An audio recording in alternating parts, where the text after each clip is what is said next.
What is going on, everybody? It's October 5th, and I am so excited to say this. This is the very first game day update of the 2021-22 season. It is a preseason game against the Milwaukee Bucks here at FedEx Forum. I'm Kelcey. That is Mike Wallace.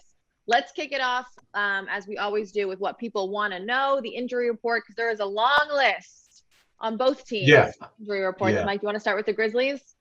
Yeah, I'm just going to start with the Grizzlies right now. And look, this is training camp. The teams are coming out of training camp. A lot of guys got little nicks and nags as they dealt with some things, some strains and those kind of things. And that's expected. I mean, they're going full bore after having a couple of months off. For the Grizzlies, the main guy is Dylan Brooks. He's going to be out with some thigh soreness. And Dylan's okay. He's fine. As you can see by some of our social clips, his dance moves and his Macarena are okay. So he's going to be all right. This is just more of a precaution. Sam Merrill has an ankle. Killian Tilly has some back issue, and Sean McDermott has a little bit of knee soreness. So that's basically where the Grizzlies are. Those four guys are going to be out. In the training camp, though, Kelcey, you can carry 20 guys on your roster. So that still leaves 16 guys that are available for the Grizzlies. Plenty for Taylor Jenkins' rotation. I'm looking forward to seeing how he mixes and matches guys like that. But Dylan is a starter. So that's one of the situations where we'll see who steps in at that starting position. If you're Taylor Jenkins, Kelcey, who do you put in there to try to see at least for the first game of the preseason?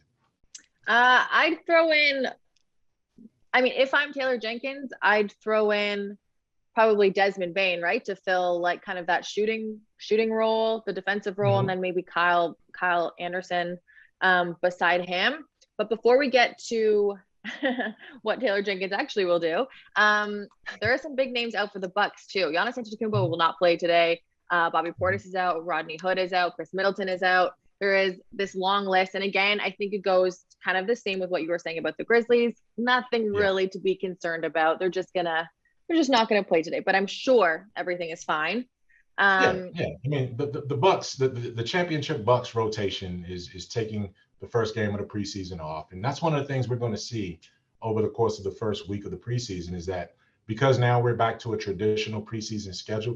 Kelcey, is one of those things where these teams are saying, look, 6 games is a lot of preseason games to play, so let's just toggle the rotations. And I agree with you. None of these things are serious as we know of right now. So we'll see what it means in terms of matchups. You saw it even, last night with the first game in the NBA of the first day of preseason games. You saw the Suns, like Booker was out, Chris Paul was out, Jay Crowder was out. I'm sure that everyone's fine or just slowly getting back into it. And I think as Grizzlies fans, we're lucky that we're only really missing one starter for this first game. So that brings me to Ja and Jaren. What have you heard from them at training camp? What are they looking forward to? What can we expect to see on the floor tonight from those two? Those two guys, and you were there right there with me yesterday at the practice availability, and you heard Ja and Jaren both talk about how, and particularly Jaren, hey, man, we've only played in a couple dozen games together since we've been here. And they hadn't had a lot of time. I mean, this is year 4 for Jaren, year 3 for Ja coming into. And they still haven't had a lot of time where they were on the floor together over the course of their careers here. So training camp gave them a taste of that. This preseason will give them a taste of that as well. So there is some chemistry that they have to work out or regain or rekindle. But that's going to be the case with Jaren, no matter who he's on the floor with, just because of his recent history. So it's good to see a smile on his face. It's good to see these guys bouncing around. And, again, I'm looking forward to how they come out and acclimate themselves back to NBA basketball. What did you hear from them that you were intrigued by? I heard from both these guys as well as coach all throughout training camp is who and how are they going to take what they learned in training camp, what they worked on, and then insert that into a real game scenario. And I think the 4 main things were communication, which is kind of the obvious one in terms of basketball, but then spacing was another huge key. And then on the offense, taking and making more threes, and then defending that corner 3. So I looked at the Bucks, and obviously it's not the same team as it was last year. Little things change here and there, but last year this Bucks team was top 10 in the whole league in 3-point percentages, whereas the Grizzlies were the 20th. So they want to make more threes, take more threes, and then they want to stop the opponent from making threes. Again, seems like a very obvious game plan, but they've been focusing on how, why, spacing, all that things to make that happen for the last week in training camp. So it will be so important to see how that actually translates into the game. It will. And your point is well made too, because you hit on all the points that Taylor Jenkins demanded from day one of training camp, and not only demanded it, But if you go into the Grizzlies practice court, which we have an opportunity to do now, thank God we're back to some level of normalcy in terms of how we cover this team. You're going to see a 4-point line that they created. And a 4-point line, is, as Jaren told us yesterday, it was just basically to make sure guys knew how far they needed to get back in terms of spacing to create lanes for the offense to operate. So the spacing, as you said, 4-point line is there for them to practice, from that standpoint. Rushing to the corner three. So in defensive transition, that's going to be key. You sprint down, you do a rim run down the middle, and then you spray out to the 3-point line at the corner to defend that and take that away first. So those are some structural and technical things that the Grizzlies are going to be working on, particularly on the offense and the defensive end of the floor tonight.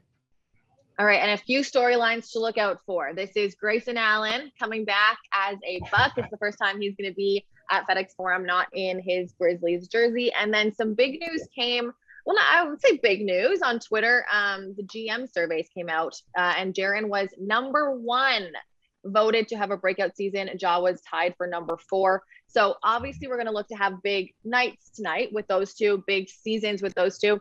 But Mike, if you have to eliminate Ja and Jaren, because those are the obvious ones, who should Grizzlies fans look out to have a big night tonight? A big night, I wouldn't say it would be big night statistically, but just seeing Steven Adams, unveil him, see what he's going to be able to give you. If he can give you just a couple of minutes of offensive rebounding, a couple of minutes of defensive toughness, that's what you want to see. You want reassurance in terms of what it's going to look like, him playing alongside Jaren Jackson Jr. So that's my one guy. I could go plenty more than that, but you asked for one, I'm going to give you one, and I'm going to demand you give us one. What's your one, Kelcey? All right, I'm going to go with Desmond Bane, simply because I do think he will move into that starting lineup, especially with Dylan out. And I think what we saw from him in Summer League, I hope that is able to once again translate into a real game with the whole crew. I think he worked so hard this year to continue being that knockdown shooter that we know he is, but also his playmaking, his ball handling, and I'm excited to see that along with Ja Morant. I'm going to go with Desmond Bane. And here's my very last question before we end this one, Michael Wallace. With all the players that are out for the Bucks, they still have Drew Holiday. They still have George Hill, DiVincenzo. They've got a whole bunch of guys. Who are we going to want to stop? Who's the main focus tonight?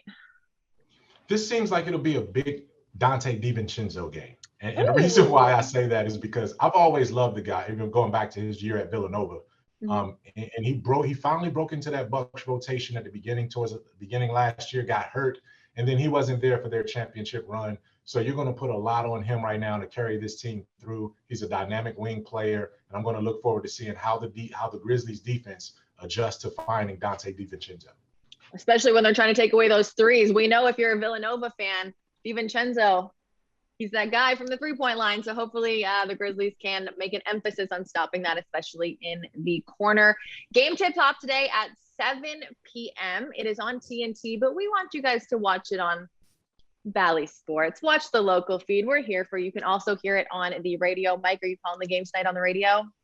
Yes, I'll be calling it from our original radio broadcast area. So that's pretty cool. Suite 216 was phenomenal last year, but we're moving back to our traditional spot alongside Eric Hasseltine. So check out our radio call. We will have a pregame show on radio, pregame and postgame on radio with this game tonight. So check out Jessica Benson on the pregame show, 6:30. I'll be on the call with Eric Hasseltine at 7.